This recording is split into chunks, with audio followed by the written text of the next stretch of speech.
Пользуясь случаем, хотел бы поздравить всех десантников и тех, кто служит, тех, кто в запасе. Вообще мы делимся, не делимся на тех, кто служит или не служит. Все десантники, не десантники. С праздником здоровья, счастья всех десантников и Советского Союза бывшего, и нынешней российской армии. Счастья, здоровья, успехов, чтобы все было прекрасно в жизни и синего неба, мягкого приземления. Как всегда, количество прыжков всегда соответствует количеству приземлений. Дай Бог здоровья всем. Джейракский район Ингушетии оказался в зоне природных катаклизм на минувшей неделе. Как удалось справиться с ситуацией, какой ущерб нанесенной трагедии? Реальный ущерб такой, для нас он колоссальный, конечно, только Джейракский район, это порядка 2 миллиардов рублей. Буквально это случилось перед Крымском, буквально это случилось. Знаете, мы максимально отработали, да, там не такая территория огромная по системе оповещения, конечно, и не так опасно для жителей. Почему? Потому что основные населенные пункты, они расположены на склонах, а вода шла по низине. Но, тем не менее, мы предусмотрели такие риски, как обрыв высоковольтной электролинии передач, подтопление газопровода. С учетом этого мы заранее это все исключили, даже зная, что люди где-то могут остаться без газа, без света. И буквально, я говорю, мы как по порядку отключали, мы как только отключили высоковольтную линию, тут же в течение часа рухнули 3 высоковольтные линии передач. И уже мы представляли, что бы было, если бы мы не отключили, не успели. То же самое с газопроводом, получилась такая же ситуация. Только мы отключили, отрубили газопровод, буквально 3-4 часа, и это все ушло под воду, и у нас порядка, большой протяженность километров газопровода вообще смыло водой. Это такая стихия. Основу ущерба, конечно, составляет это дорожный фонд, мосты, целыми километрами смыло это все. Сегодня мы восстановили то, что можно восстановить, я имею в виду, и дороги, не капитальный ремонт, а восстановить так, чтобы можно было бы ездить. Везде провели свет, в том числе временно, везде провели газ. То есть мы оперативно, быстро, это в течение буквально недели, 2 недель все это исправили. Буквально за 4 дня уже у людей был свет и газ, где временно, а где уже капитально. Мы с этой задачей справились.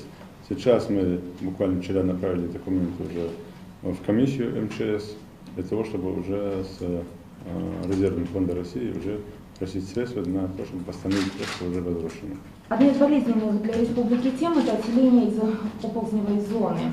По нашей информации, более 3 миллиардов в этом году выделено на строительство жилья для переселения граждан, проживающих в этой зоне. На эти средства планируется построить 76 жилых домов, больницу, физкультурно-оздоровительный комплекс, торговый центр, почту, аптеку, кинотеатр, детские сады, 3 общеобразовательных школы.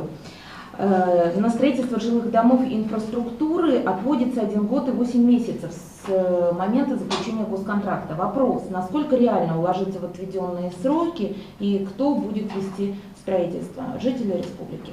Да, строительство уже ведут бесспорно жители республики. Тендера проведены, конкурсы проведены, определены генподрядчики, которые ведут, там же субподрядчики работают, и работа уже идет. В этом году погода мешает очень сильно, по крайней мере, только она в течение месяца появилась хорошая погода, когда можно было бы строить. Основное время, конечно, сильные дожди, и из земли не давали строителям выходить. Это основа все-таки площадки.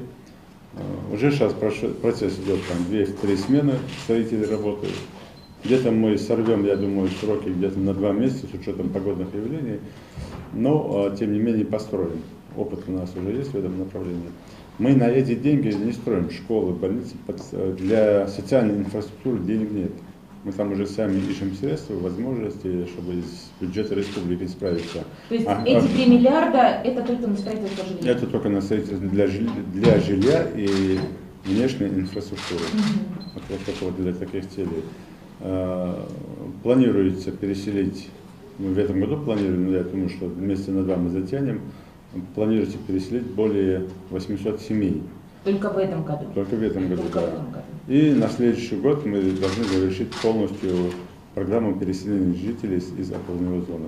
Там реально опасная ситуация, есть моменты, когда вообще дома проваливаются под землю. Десятилетиями нефть выкачивали, техническое обслуживание скважин не проводили, водой эти пустоты не заполнялись, и сегодня там, конечно, реально такая очень трагическая ситуация, и я в 2010 году это обоснованно докладывал Владимиру Путину, и увидев эту ситуацию, нам пошли навстречу. Мы эту задачу решаем, и я думаю, что к концу 2013 года мы проблему оползневой зоны в республике решим. Почему сегодня Ингушетия отстает по показателям обеспеченности социальными объектами? Ну, здесь, знаете, исторически так было, наверное. Почему? Потому что, когда разделяли, когда уже Ингушетия становилась самостоятельным субъектом, там, где Ингушетия получила статус самостоятельности, социальных и промышленных, в том числе объектов, было мизер. И с тех пор оно все не наполнялось.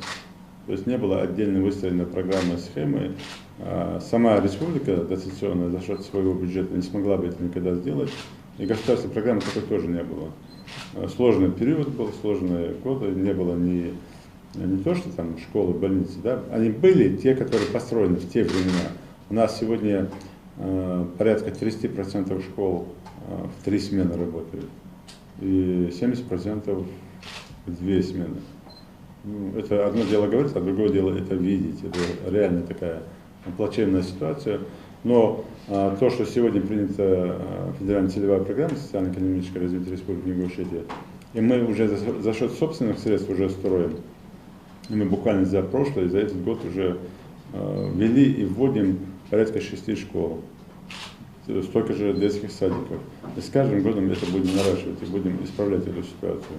Ну, надеюсь еще, что будет принята программа стратегии развития Северо-Кавказского федерального округа, куда мы вложили уже 100% охват и детей дошкольными учреждениями, и охват в одну смену школами.